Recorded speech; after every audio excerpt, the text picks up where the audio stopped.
जाता है और इमीडिएटली आपने शेयर बेचा, इमीडिएटली आपका पैसा आपके अकाउंट में आ जाता है। लेकिन बिहाइंड द पिक्चर, बिहाइंड कि एक ब्रोकर के पास में कैसा होता है कि उसको T+2 में वो शेयर देने हैं और उसके बदले में जो पैसा है वो लेना है वहां से, उसको ही हम पे इन बोलते हैं, सॉरी पे आउट बोलते हैं। और पे इन का मतलब जस्ट अपोजिट कि हाँ मैंने शेयर क्या कहते खरीदा है तो वो शेयर मुझे लेना है और उसके बदले में मुझे पैसा देना है, तो वो हो जाएगा पे इन।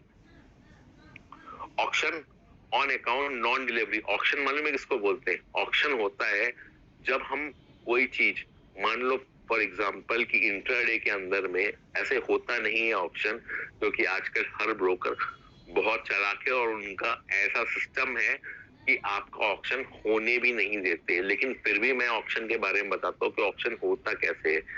कि इंट्राडे के अंदर में कई बार कई स्टॉक ऐसे होते हैं जिसको हम सेल कर देते हैं, और हम 3.5 के पहले उसको खरीदना भूल जाते हैं, क्योंकि पॉसिबल है ना कि लाइट चली गई, इंटरनेट चला गया पहले होता था और ब्रोकर ने भी स्क्वायर अप नहीं किया तो रह गया, वो शेयर आपका रह गया। तो अब क्या हुआ, T+2 में आपके पास में वो डिलीवरी देने के लिए वो शेयर है ही नहीं, आपने शेयर बेच दिया लेकिन T+2 में वो डिलीवरी देने का वो शेयर आपके पास में है ही नहीं। तो T+2 में क्या होगा, वो आप एक्सचेंज आपके ब्रोकर को बोलेगा कि हाँ डिलीवरी कहाँ है, तो आपका ब्रोकर बोल देगा कि नहीं इनके पास तो ये डिलीवरी है ही नहीं। तो फिर क्या होगा, 20% के हिसाब से आपका प्लस और माइनस, मतलब जैसा आपने किया हुआ है, जैसा प्राइस रहेगा उस हिसाब से 20% ऊपर में वो शेयर्स वहां पे ऑक्शन में जाएगा, जिसमें आपको हैवी पेनल्टी लगेगी और लॉस कंप्लीट होगा।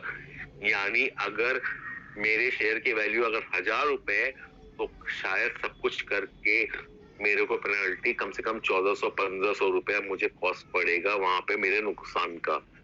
तो इसीलिए अभी ऐसा अब ऑक्शन का कुछ रहता नहीं है। दिन में 12 बजे ऑक्शन स्टार्ट होता है ऑक्शन मार्केट का, ये सब जिस सिर्फ जानकारी के लिए, लेकिन ऐसा भी कुछ होता नहीं।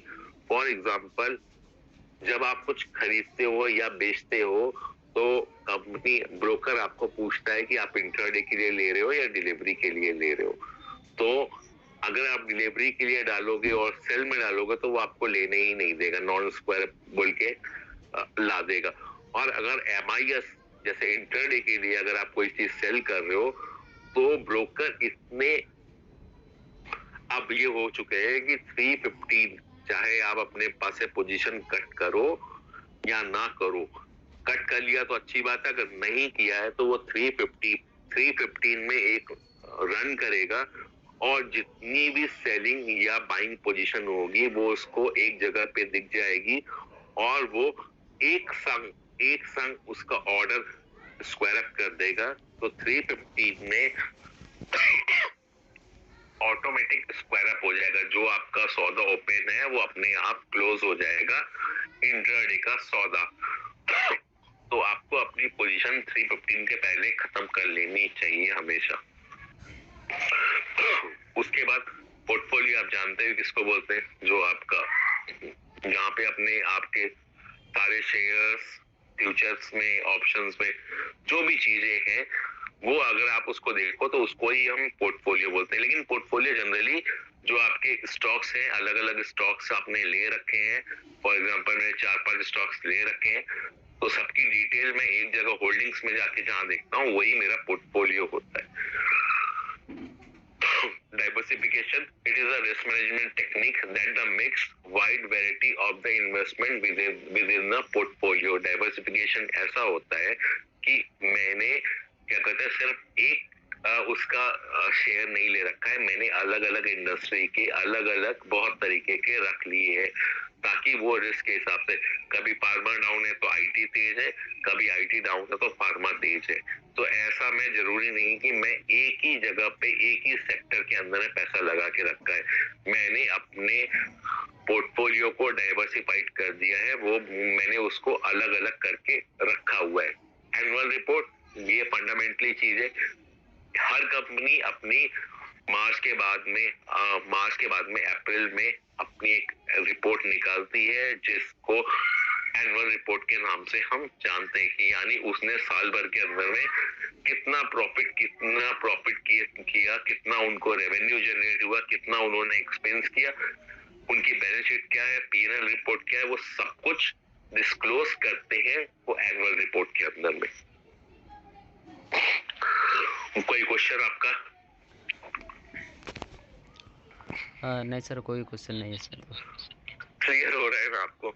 हाँ, ये 10 चीजें हैं जो है, वो छोटी छोटी चीजें हैं जो हमको जानकारी रहनी चाहिए जब हम स्टॉक मार्केट में काम कर रहे हैं। कल दिन किसी ने पूछ लिया कि सीएमपी क्या होता है, कल किसी ने बोल दिया कि अरे आप स्टॉक मार्केट में ट्रेडिंग, ये सीएमपी क्या होता है, एलटीपी क्या होता है, तो आपको मालूम होना चाहिए ना। या आपको ये बोला अरे ये स्टॉक ने अभी शायद बोनस दिया है, वो क्या होता है मैं तो जानता भी नहीं। तो जानकारी अगर है तो मैं वहां पे समझ सकता हूँ कि हाँ अच्छा हो सकता है ये करते, क्योंकि कई बार देखो हम ट्रेडिंग करते हैं स्टॉक मार्केट में, लेकिन कई चीज ऐसी होती है जब हमको मालूम ही नहीं है वो चीज, तो हम फिर उसमें दिमाग ही नहीं लगाते। लेकिन अगर हमको मालूम रहेगा तो फिर हम उसके अंदर में थोड़ा सा दिमाग लगा सकते हैं। क्योंकि बोलते हैं ना, देखो या तो जानकारी ना रहे या तो पूरी जानकारी रहे, बीच की जानकारी थोड़ी सी रिस्की हो जाती, बस ये हो जाता है कि आधी अधूरी जानकारी है। तो इसलिए या तो जानकारी मुझे पूरी होनी चाहिए, उसकी इंफॉर्मेशन पूरी होनी चाहिए, या तो उसकी इंफॉर्मेशन नहीं है। अगर इंफॉर्मेशन नहीं है, जस्ट सिर्फ मैं अपने लक से कमा रहा हूँ या गवा रहा हूँ, वो एक सट्टा हो गया, वो आपका जस्ट जुआ हो गया कि हाँ मैंने लगाया, मेरे लक के हिसाब से बढ़ गया, मुझे मिल गया, मेरे लक के हिसाब से मेरा नहीं चला, ठीक है चलो और चीजों पे आते हैं। थोड़ा पास जाऊंगा। बैलेंस शीट, हर क्वार्टरली कंपनी अपनी एक बैलेंस शीट निकालती है कि कंपनी की रेवेन्यू क्या है, कंपनी का फाइनेंशियल पोजीशन अभी क्या है। तो उसमें अपनी प्रॉफिटेबिलिटी भी दिखाएगी, कंपनी की जो एसेट्स है वो दिखाएगी, कंपनी की जो लायबिलिटीज होगी वो सब चीज आएगी। सर्किट फिल्टर क्या होता है?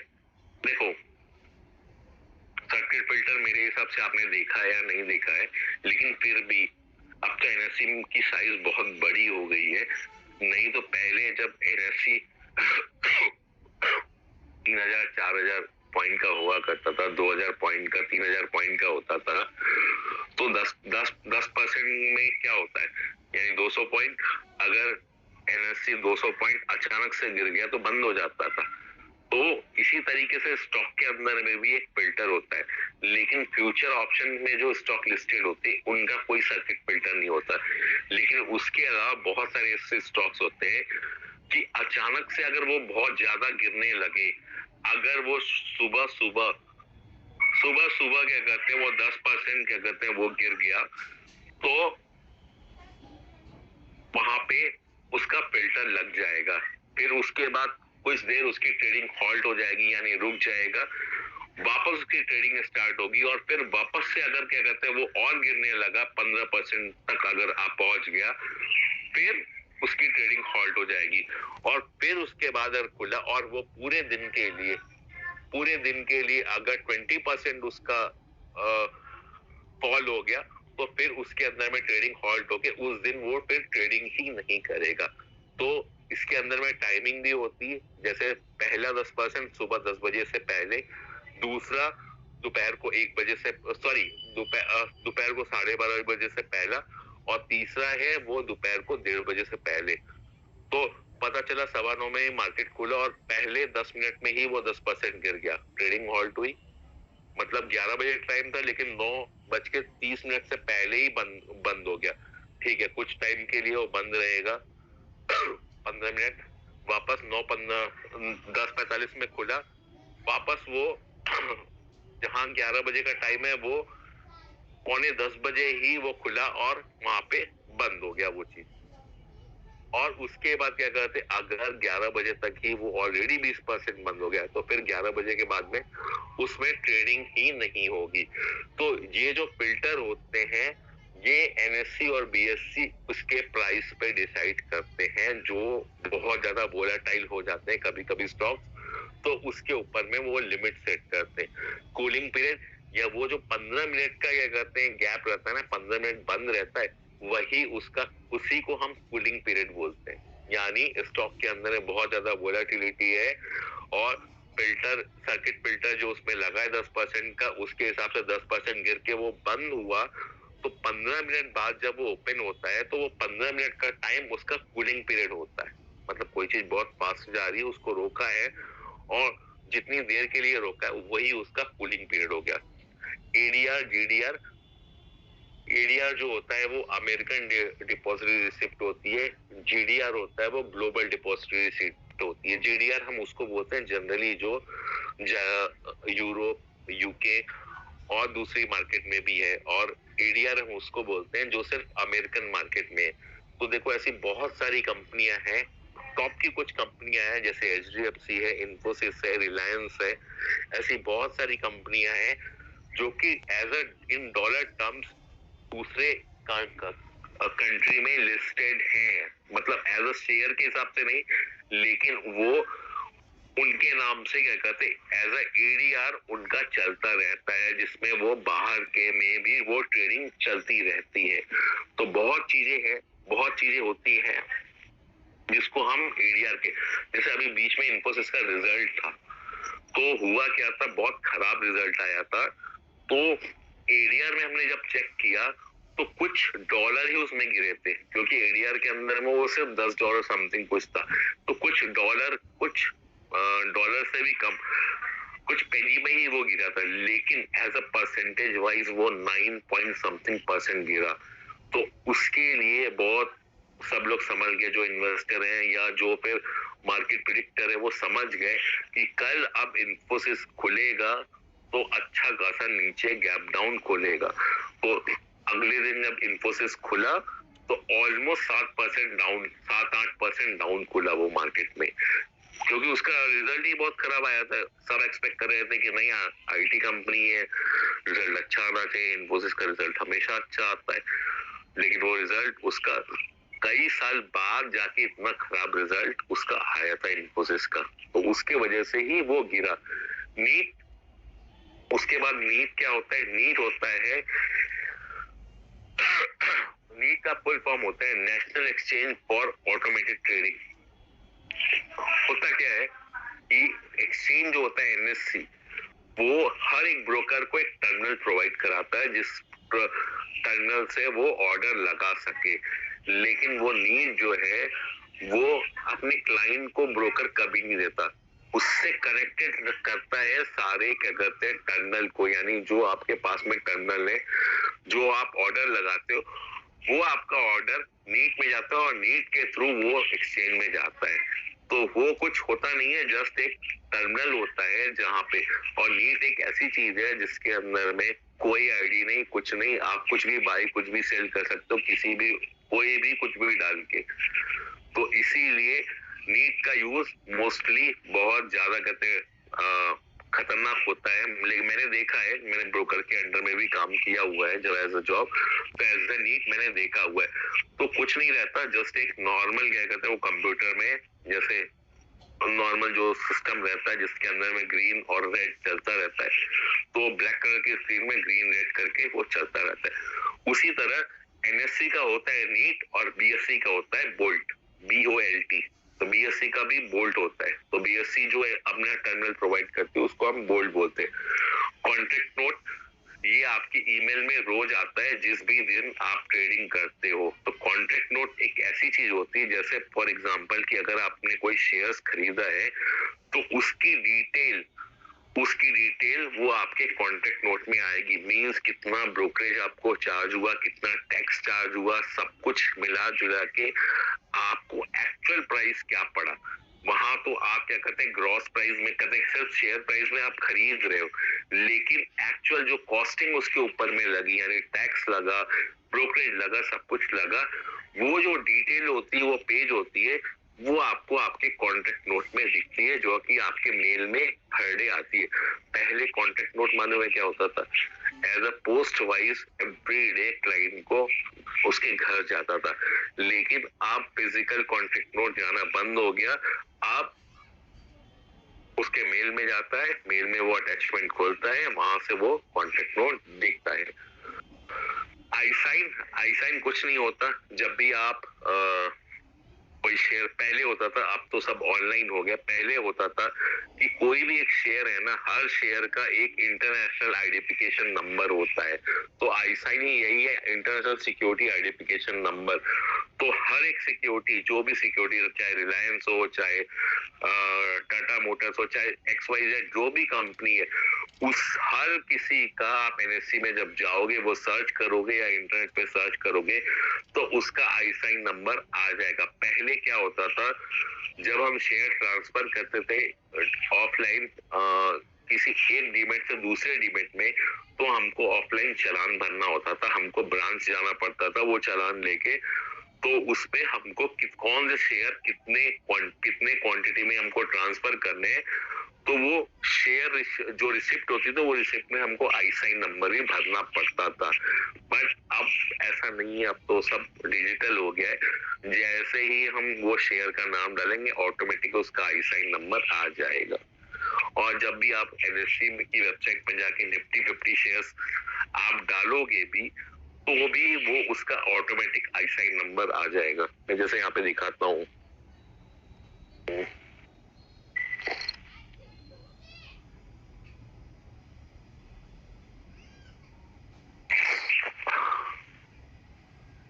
यहाँ नहीं है।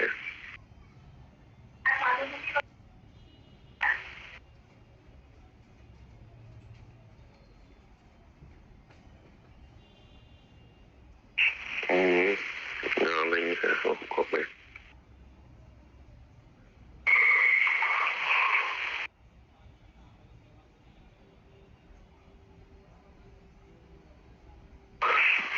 जैसे मैंने ये निफ्टी 50 इंडेक्स के जो स्टॉक्स है उसको खोला, निफ्टी 50 की वेबसाइट मुझे खुल गई वहां पे, और जो 50 स्टॉक्स है उसका CSV मैंने एक्सेल निकाला। अब जो ये एक्सेल खुला, तो देखो ये आई साइन कोड है साहब, उसका जो भी स्टॉक है उसके आई साइन अपने आप दिए रहते हैं, उसके आई साइन वहां पे दिए रहते हैं। तो यही चीज होती है आई साइन। तो लेकिन अब ये पता लगता नहीं। ये एक है अजबा।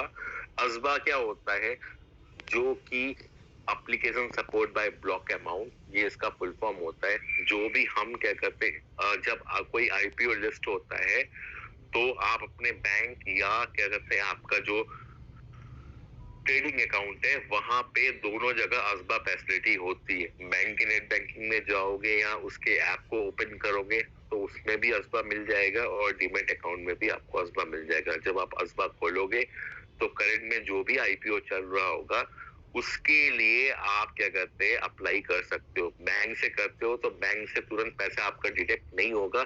जस्ट बैंक क्या करेगा, जितने अमाउंट का, जनरली एक अमाउंट फिक्स होता है, कोई भी एक IPO का 15,000 से ज्यादा नहीं होता, और 15,000 से कम भी नहीं होता।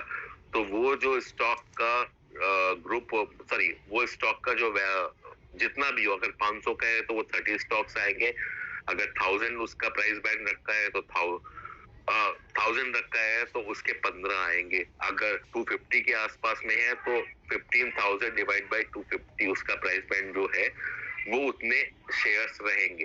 तो जो उसकी वैल्यू होनी चाहिए वो 15,000 से ज्यादा नहीं होती, और 15,000 से कम भी नहीं होती। तो जब आप सब्सक्राइब करवाओगे, तो अजबा के थ्रू ही सब्सक्राइब कराओगे। पहले ये फिजिकल मैनर में होता था, बहुत बड़े बड़े न्यूज़पेपर जैसे पेज होते थे, लेकिन क्या हो जाता था, तो कई बार ऐसे जो पेपर होते थे, क्योंकि ये फिजिकल होते थे, तो खोने का या कुछ होने का या फट जाने का या बहुत चीजों को होने का उसमें डर होता था। तो इसीलिए अब धीरे धीरे हर चीज इलेक्ट्रॉनिक हो गई, कि मैंने ऑनलाइन सबमिट किया। अभी क्या होता है कि कोई कंपनी कहती है कि हम 1 करोड़ शेयर ही इशू करेंगे, लेकिन पता चला और 1 करोड़ शेयर का मतलब है फॉर एग्जाम्पल कि मेरा बैंड प्राइस जो उसका प्राइस बैंड है वो 1000 रुपया उन्होंने दिया हुआ है, तो 1 करोड़ शेयर। तो ये जरूरी नहीं है कि मार्केट में आईपीओ का सब्सक्रिप्शन 1 करोड़ के लिए ही हुआ, सब्सक्रिप्शन 2 करोड़ 3 करोड़ 4 करोड़ 5 करोड़, क्योंकि शेयर अच्छे भी हुए तो उसमें कई गुना ज्यादा सब्सक्राइब होता है, फिर वहां as a lottery wise random wise निकलता है। अगर आपका आईपीओ लगा तो आप अगर बैंक से किए हो तो आपका पैसा डिडक्ट हो जाएगा और वो शेयर्स जो है वो आपके डीमैट में आ जाएंगे, और अगर आपका नहीं लगा तो जो आपका ब्लॉक अमाउंट है जो बैंक ने ब्लॉक करके रखा है वो आपका रिलीज हो जाएगा, और ये सारे प्रोसेस के लिए 1 वीक लगता है, यानी 5 वर्किंग डेज आपका रहता है। उसके बाद टिक साइज हम किसको बोलते हैं? देखो कोई एक शेयर होगा या ऑप्शन है या फ्यूचर है या कुछ भी है, देखो मिनिमम जो गैप होता है वो कितना होता है? 10 पैसे का गैप होता है, कभी कभी 5 पैसे का भी हम गैप देखते हैं। तो जो गैप होता है ना, कभी ऐसा नहीं दिखता है कि 1 पैसा 2 पैसा बढ़ा 3 पैसा बढ़ा, 5 से 10 10 से 10 15 से 10 20 से 10 45 ऐसे करके ये बढ़ता है। तो जो मिनिमम गैप को ही हम टिक साइज बोलते हैं। स्प्रेड जैसे हम किसको बोलते हैं? बिड और टोटल बायर और टोटल सेलर में जो टॉप 5 होते हैं, जो दोनों के बीच का डिफरेंस होता है। फॉर एग्जांपल कि बायर बोलता है कि 50 रुपए में मैं कहते हैं बाई करूंगा, और सेलर बोलता है कि 51 रुपीज में मैं सेल करूंगा, तो कहां से ऑर्डर मैच होगा? तो जो स्प्रेड है वो सीधा आपका 2 रुपए कहलाएगा, यानी दोनों के बीच का जो गैप हुआ वो गैप को हम स्प्रेड बोलते हैं। बुल एंड बियर मार्केट ये आपको पता ही है, बुल का जो नेचर है वो ऊपर जाने का है और बियर है किसी चीज को पटकते यानी नीचे जाने का। तो बुल मार्केट है, इसका मतलब मार्केट ग्रीन जोन में है, मार्केट बढ़ रहा है। बियर मार्केट है तो मार्केट नीचे जा रहा है। स्टॉक वोलेटिलिटी का मतलब हुआ किसी स्टॉक में हद से ज्यादा, मतलब उसके एवरेज मूवमेंट से ज्यादा अगर ज्यादा मूवमेंट हो रही है पर्टिकुलर अ डे, ये पॉसिबल है कभी किसी न्यूज पे या कभी कोई इलेक्शन डे पे या कुछ चीजों पे, अगर बहुत ज्यादा उसके अंदर में वोलेटिलिटी हो रही है, अप एंड डाउन हो रहा है, तो हम उसी को हम स्टॉक वोलेटिलिटी कहते हैं। टारगेट और स्टॉप लॉस ये मुझे बताने की चीज नहीं है, आपको मालूम है। जब मैंने कोई चीज बाई की 2% 3% 4% मैंने उसका टारगेट रखा, उस टारगेट पे वो प्राइस आया, मैंने बुक कर लिया। अगर वो मेरे एनालिसिस के हिसाब से नहीं चला, नीचे आ गया, तो मैंने एक स्टॉप लॉस रखा जिसको हम एसएल बोलते हैं, उसके हिसाब से हमने उस प्राइस को वो सौदे को कट कर लिया ताकि हमें बड़ा नुकसान ना लगे। इनसाइडर ट्रेडिंग अब ये बंद हो चुका है इंडिया में, लेकिन फिर भी बता देता हूँ होता क्या है। अब ये नहीं होता है इनसाइडर ट्रेडिंग। इनसाइडर ट्रेडिंग पहले होता था जब इलेक्ट्रॉनिक मार्केट नहीं होता था। तो बहुत चीज क्या होती है, जैसे कंपनी का मैं कोई एक वर्कर हूँ और मेरी कंपनी स्टॉक मार्केट में लिस्टेड है और कंपनी के अंदर में कुछ बड़ा चीज होने वाला होता था, तो हमको पता लग जाता था।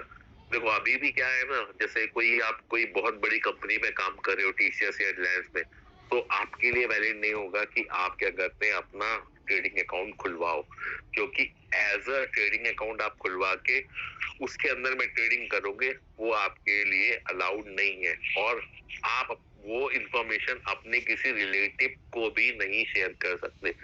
तो इसी चीज को जो शेयर होता है, इसी चीज को इनसाइडर ट्रेडिंग कहते हैं।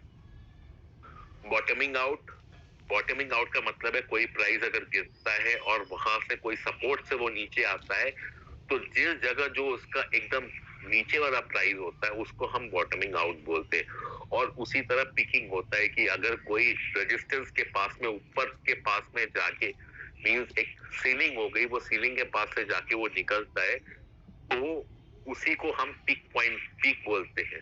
तो कभी भी पॉसिबल नहीं है, कोई भी ट्रेडर, चाहे मैं हूं आप हो या कितना भी अच्छा से अच्छा ट्रेडर, कभी पॉसिबल नहीं है कि पिक पॉइंट और बॉटमिंग आउट में हम बाय या सेल कर पाए। कुछ कर लिए वो ठीक है, कोई बात नहीं, लेकिन ये जरूरी नहीं कि जो एकदम हाई है मैं वहां हाई पे जाके मैंने उसको सेल किया और जो मेरा एकदम बॉटम है उस पे बॉटम पे जाके मैंने बाई किया, ऐसा जरूरी नहीं है। तो यही चीज होती है। एडवांस एंड डिक्लाइंस किसको बोलते हैं? आपको पता है?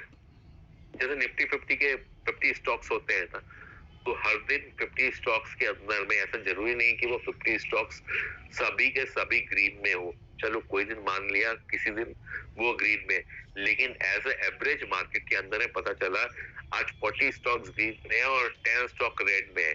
तो जो ग्रीन में होते हैं ना उसको हम एडवांसेस बोलते हैं, और जो रेड में जो गिरे होते हैं उसको हम डिक्लाइंस बोलते हैं। तो स्टॉक मार्केट के अंदर में हम कितने एडवांस और कितने डिक्लाइंस है, तो वो चीजों को हम देख सकते हैं कि हाँ इतने पर्टिकुलर शेयर 1200 शेयर है या 1000 शेयर है, ये आज ग्रीन जोन में है और ये आपके 800 शेयर है ये रेड जोन में है। क्योंकि जरूरी नहीं है, मार्केट हमारा जो है वो प्लस माइनस ये निफ्टी 50 के शेयर्स चलता है, लेकिन ये 50 शेयर्स अगर ग्रीन में है बाकी सब कुछ क्या कहते हैं डिक्लाइंस में है, तो भी क्या कहते हैं मार्केट आपका ग्रीन में रहेगा क्योंकि ये 50 शेयर बढ़े हुए हैं। लेकिन ऐसा होता नहीं है क्योंकि जो स्टॉक्स है ये अलग अलग सेक्टर इंडेक्स के हैं, अलग अलग सेक्टर के होते हैं। तो फॉर एग्जांपल कि सभी सेक्टर के सभी स्टॉक तो निफ्टी 50 में नहीं आते, उस सेक्टर का जो टॉप स्टॉक होगा वो निफ्टी 50 में होगा।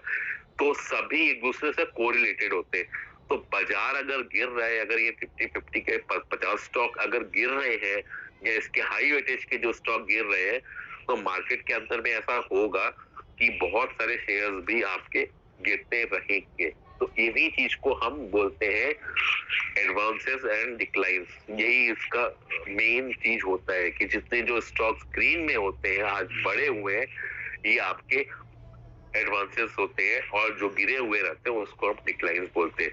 तो इस तरीके से आप कभी तो गूगल में जब मार्केट ओपन करो तो निफ्टी हीट मैप करके होता है, उसको आप खोलोगे तो उसमें भी वेटेज के हिसाब से उसके बॉक्स बनेंगे। बड़ा बॉक्स आपका रिलायंस का रहेगा, छोटा बॉक्स ऑटोमोबाइल्स का रहेगा, अलग अलग शेयर्स के रहेंगे। तो उसमें आपको दिखेंगे कितने ग्रीन में है और कितने रेड में है। तो वो हीट मैप से आपको समझ में आएगा कितने एडवांसेस और कितने डिक्लाइंस है।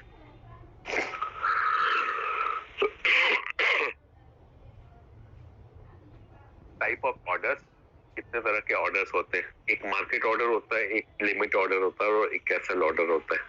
एक ट्रिगर ऑर्डर होता है। आप जनरली जब ऐप खोलोगे तो ऐप से जब रेट लगाओगे, चाहे वो ऑप्शन के लिए लगाओ, चाहे फ्यूचर के लिए लगाओ, चाहे स्टॉक के लिए लगाओ, तो जो मार्केट ऑर्डर है उसमें कोई प्राइस नहीं भी दिया, जीरो भी दिया, और आपने उसको सेल में डाल दिया या बाई में डाल दिया, तो इमीडिएटली जो भी आपका वहां पे सेलर खड़ा होगा वो रेट पे आपका बाई हो जाएगा। लेकिन लिमिट ऑर्डर जहां पे आप अपने मन के मुताबिक कि नहीं अभी प्राइस क्या कहते हैं 100 रुपए है, मेरे को 98 जब आएगा तभी मैं उसको बाई करूंगा, मैं 100 रुपए में अभी बाई नहीं करूंगा, तो उस जगह पे वो होता है लिमिट ऑर्डर। लिमिट ऑर्डर में आपको अपना प्राइस देना होता है, जो आपका अपने अपने प्राइस, जो अपने मनपसंद प्राइस पे जो आप चूज करते हो, तो उसी को हम बोलते हैं limit order. Stop loss order, stop loss order भी कैसा होता है कि फॉर एग्जांपल आपने लिया अभी, ठीक है वो मार्केट में थोड़ा सा ऊपर है, लेकिन अगर आप सीट पे नहीं हो और वो गिर गया तब क्या करोगे? तो इसलिए आप अपना स्टॉप लॉस ऑर्डर लगा सकते हो। फॉर एग्जांपल कोई 100 रुपए की चीज आपने बाई की, आप सोचते हो कि 95 से ज्यादा मैं उसको नहीं बियर कर सकता नुकसान, 95 5 रुपए से ज्यादा हम नुकसान, तो स्टॉप लॉस ऑर्डर में ट्रिगर प्राइस में आपने 95 दे दिया और लिमिट प्राइस में 94.95 दे दिया और उसके बाद सेल कर दिया, तो ऑर्डर आपका एग्जीक्यूट नहीं होगा। जब 95 आएगा, 94.95 से 95 के बीच में जैसे ही कुछ वो प्राइस आएगा वो आपका ऑर्डर एग्जीक्यूट हो जाएगा, उसी को हम स्टॉप लॉस ऑर्डर बोलते हैं। स्टॉप लॉस ऑर्डर दो होता है, एक स्टॉप लॉस ऑर्डर लिमिट होता है और एक स्टॉप लॉस ऑर्डर मार्केट होता है। मार्केट में सिंपल आपने एक प्राइस डाल दिया, वो प्राइस पे आ गया तो आपका ट्रेड हो जाएगा। लेकिन कई बार स्टॉप लॉस के अंदर में ऐसा भी होता है जब स्पेशली निफ्टी और बैंक निफ्टी में ऐसी चीज होती है कि मार्केट बहुत जोर से गिरता है और ऑप्शन का प्राइस फॉर एग्जांपल कि अभी 150 है, 150 सीधा 130 हो गया, वो बीच का गए थे 140, 142, ये सब आया नहीं, सीधा 150 से सीधा 130 हो गया। तो वहां अगर आपका स्टॉप लॉस 140 लगा है और प्राइस ही नहीं आया उस जगह पे, तो उसको हम स्लिपेज बोलते हैं। जनरली ये होता नहीं है, लेकिन कभी कभी ये चीज होता है, इसीलिए स्टॉप लॉस ऑर्डर लिमिट अगर डाल रहे हैं तो जनरली अगर उसके नीचे अगर गया तो आपका वो काट ही देगा। कितने टाइप की ट्रेडिंग होती है ये आपको पता है? डिलीवरी और कैश ट्रेडिंग जो आप लेते हो और अपने डीमैट में होल्ड करते हो। डे और मार्जिन ट्रेडिंग यानी आज लिया आज बेच दिया, उसको हम इंट्राडे या मार्जिन ट्रेडिंग बोलते हैं। अब तो बंद हो गया मार्जिन ट्रेडिंग फैसिलिटी, नहीं तो पहले होता था। इंट्राडे में आपके अकाउंट में 1 लाख रुपए है, आप 10 लाख तक की ट्रेडिंग कर सकते थे, तो 10x मार्जिन आपको मिलता था। एक होती है फ्यूचर ट्रेडिंग और एक होती है ऑप्शन ट्रेडिंग। ब्रोकरेज और टैक्सेस क्या क्या लगते हैं जब आप देखो कुछ चीज बाई करते हो, तो आजकल ना सभी ब्रोकर अपने अपने हिसाब से ब्रोकरेज चार्ज करते हैं एज पर ब्रोकर, इसीलिए मैंने वहां पे लिख दिया है। तो कोई 20 रुपया चार्ज करता है, कोई 10 रुपया चार्ज करता है, कोई डिलीवरी ट्रेडिंग पे फ्री रखता है, कोई इंट्राडे और एफ&ओ में क्या करते हैं आपसे चार्ज करता है। तो ये ब्रोकरेज जो है वो ब्रोकर का पार्ट होता है, वो ब्रोकर डिसाइड करता है। उसके बाद होता है एसटीटी यानी स्टैट्यूटरी ट्रांजैक्शन टैक्स, ये गवर्नमेंट को जाता है। तो जब आप कुछ चीज डिलीवरी में कोई चीज बाई या सेल करते हो तो 0.01% आपका बाई और सेल पे आपको लगता है। इंट्राडे में 0.025% आपका सेलिंग साइड में लगता है, बाइंग साइड में आपका नहीं लगता। फ्यूचर के अंदर में 0.01 वो भी सेलिंग साइड में लगता है, बाइंग साइड में लगता है। और ऑप्शन में जो आपका प्रीमियम होता है, जिस प्रीमियम पे आप सेल करते हो, उसमें 0.05 लगता है आपका। उसके बाद ट्रांजैक्शन चार्ज जिसको हम टीओटी बोलते हैं, ये चार्ज क्या कहते हैं एक्सचेंज कमाता है, एक्सचेंज जो लेता है चार्ज। तो और एनएससी पे 0.00325%, बीएससी में 0.003% पर ट्रेड पे।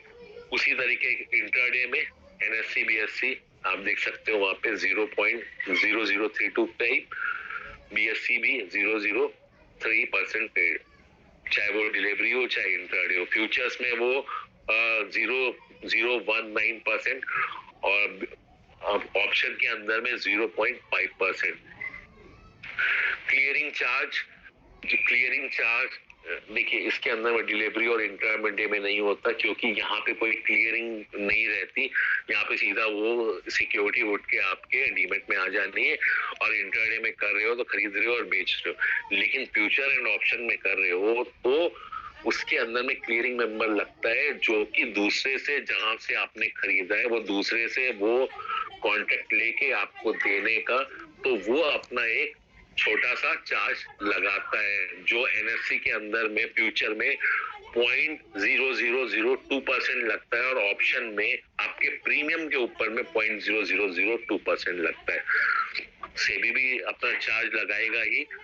जो सेबी का चार्ज होता है वो पर सीआर 15 रुपीज लगता है, चाहे आप डिलीवरी इंट्राडे फ्यूचर ऑप्शन किसी में भी करो। उसके बाद जीएसटी आपका लगता है किस पे?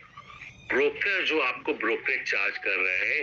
तो फॉर एग्जांपल कि अगर 20 रुपए बोलता है जीरोदा, तो 20 रुपए का एग्जैक्ट 20 रुपए नहीं चार्ज करता, 20 रुपए प्लस 18% सर्विस टैक्स उसके ऊपर में जीएसटी, और सर्विस टैक्स अब तो जीएसटी हो गया क्या है, तो 20 रुपए प्लस 18% उसका जीएसटी। तो इस तरीके से आपको चार्ज होता है। और stamp duty as per state wise, यहाँ मैंने महाराष्ट्र का दिया है, जो कि डिलीवरी के अंदर में 0.1%, इंट्राडे में 0.2%, 0.002%, फ्यूचर के अंदर में 0.002%, ऑप्शन में भी 0.0। ये आपके स्टैम्प ड्यूटी जो होती है ये आपकी स्टेट गवर्नमेंट को जाती है। अब कल से हम लोग स्टार्ट करेंगे टेक्निकल। मैंने 2 दिन छुट्टी लिया, उसके लिए सॉरी। हाँ, मेरी तबीयत ठीक नहीं थी, अभी भी आपको आवाज से समझ में आ रही होगी। तो कुछ इम्पोर्टेंट है टेक्निकल में, मार्केट साइकोलॉजी, कैसे ट्रेंड को हम पता करते हैं। जनरली इसको अगर मैं बोलूं तो मैंने उस दिन भी, जिस दिन आप मेरे घर में आए थे, मैंने आपको बताया था कि मेरे और आपके बीच मीडियम जो है बात करने का, वो एक हिंदी होता है, जिसकी हिंदी की वजह से आप मुझे समझ सकते हो, मैं आपको समझ सकता हूँ। उसी तरह टेक्निकल के अंदर में, टेक्निकल एक ऐसी चीज है जहाँ पे पूरी की पूरी चीज, पिक्चर जो होती है वो चार्ट पे होती है, जिसपे हम एनालिसिस करते हैं और प्रिडिक्ट करते हैं। तो उससे हमको हेल्प मिलती है कि हम मार्केट को प्रेडिक्ट करके वहां से हम पैसा बना सकते हैं। देखिए, जरूरी तो नहीं है कि पैसा ऐसा हो, लेकिन ऐसा होता है क्योंकि हम वहां पे प्रिडिक्शन करते हैं और वो प्रिडिक्शन 65 to 70% हमारी करेक्ट होती है जब हम राइट पाथ पे होते हैं। यही इंपॉर्टेंस है टेक्निकल एनालिसिस का। ये वाला शीट मैंने आपको भेजा था ना। हाँ, उसके आपने ये बाद सीट आता है भेजा। आपका, हाँ, उसके बाद आता है डेरिवेटिव एनालिसिस का। टेक्निकल जैसे ही खत्म होगा उसके बाद आपका डेरिवेटिव चालू होगा, जिसके अंदर में मेनली में फ्यूचर क्या होता है, ऑप्शन क्या होता है, कैसे इसको हम ट्रेड करते हैं, कैसे सब कुछ करते हैं, ऑप्शंस के अंदर में कितना मार्जिन लगता है, फ्यूचर के अंदर में कितना मार्जिन लगता है, किस बेसिस पे ये रेडी होता है मार्जिन, इस मार्जिन को हम क्या बोलते हैं, बहुत सारी चीजें। और फिर ऑप्शन में, ऑप्शन के जो ग्रीक्स होते हैं, जिसको हम डेल्टा, गामा, थीटा, बेगा, रो बोलते हैं, तो ये किस बेसिस पे डिसाइड होता है, ये आप कहते हैं वहां पे समझोगे, जो स्पेशली आप अभी ऑप्शन में करते हो। लेकिन ऑप्शन को भी करने का, ये प्रीमियम कैसे डिसाइड होता है, ये सब आपका वहां पे डेरिवेटिव एनालिसिस में आएगा। तो आज के लिए हम लोग इतना करते हैं, क्योंकि आपका बेसिक ऑलमोस्ट क्या कहते हैं हो चुका है। अब कल से हम लोग टेक्निकल पे चलते हैं।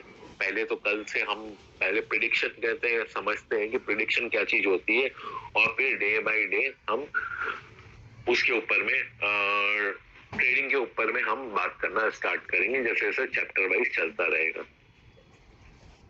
इसमें कोई क्वेश्चन है तो प्लीज आप माइंड मत करो, आप मेरे को आराम से उसके अंदर में मुझे लिखो। हाँ, जो भी क्वेश्चन का आंसर होगा वो मैं आपको वहां पे जरूर सेंड करूंगा। और ये शीट मैंने आपको सेंड की है। जब भी आपका टाइम मिले, जब भी आपका टाइम मिले किशन जी, आप उसको पढ़िए। पढ़ने से क्या होगा, थोड़ा सा देखो, मैंने आपको जरूर बताया, लेकिन पढ़ने से भी आपका बहुत चीज क्लियर होगा। देखिए, ये जो बेसिक है ना, बेसिक हमको कुछ यूज में नहीं आता एज अ ट्रेडिंग करते वक्त, लेकिन एज अ मेरी फाउंडेशन होती है। मेरी हर चीज की जो इंफॉर्मेशन है ना, जो मेरे चीज को पता रहना चाहिए, वो मुझे पता लग जाती है। बस यही चीज है इसके अंदर में। तो इसको पढ़िए जब भी आपका फ्री टाइम मिले। और लास्ट 2 दिन के लिए मेरी सॉरी, मैं नहीं अच्छा था, सर्दी हो गई थी, जुकाम हो गया था, तो बहुत ज्यादा प्रॉब्लम हो रही थी मेरे को बात करने में।